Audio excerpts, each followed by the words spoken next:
Everyone. So I'm currently in a co-working space in Asheville, but I did want to create a video as I was going through and editing lessons in Thriving Practice Academy. So I'm just going to do that here. Hopefully you can hear me. And if not, I'm going to delete and redo this entire lesson. So basically, I wanted to talk about this confusing thing that happens when you're using insurance and you don't actually know what some of these things mean. That's the best way that I can introduce you to this. So basically, here's something that a lot of people don't know. A lot of people think that whatever your self-pay rate is, which is the rate that you're going to bill insurance is going to pay you differently based on that amount. Now, the reality is that each insurance payer, for example, Aetna, Cigna, United Healthcare, Medicaid, etc., they have contracted rates with you as a clinician. So for example, if United Healthcare is contracted to pay your therapists, or you personally, $115.07, which was our contracted rate for a very long time for CPT code 90837, it doesn't matter if I bill 120, 150, 300, 4,000, it doesn't matter. The most that insurance is going to pay us is $115.07, no matter what the billed amount is and no matter what the self-pay rate is. So just continuing on with that, let's say I bill United Healthcare $160. That's our current self-pay rate for a licensed clinician billing at 90837. So the self-pay rate, in our practice at least, doesn't matter at all unless a client is self-pay. If a client has insurance, the self-pay rate doesn't matter.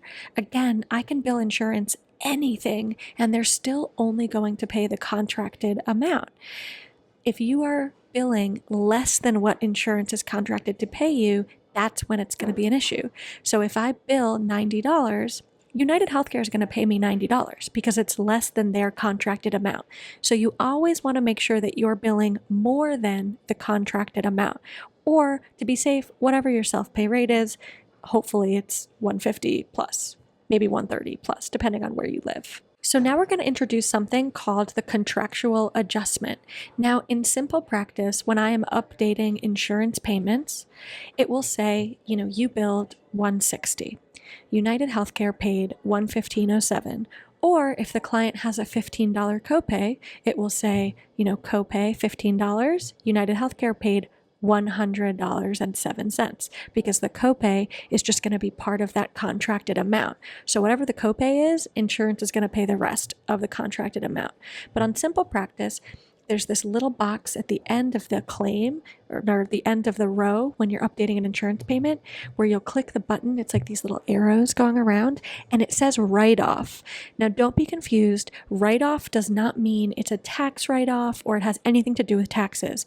Write-off in SimplePractice or your electronic medical record system, the write-off just means this is the contractual adjustment. So if I bill, I think the example I used, if I bill $170, insurance pays $115.07, whether that's partially copay, partially insurance, $54.93 is going to be the write-off, which is the contractual adjustment.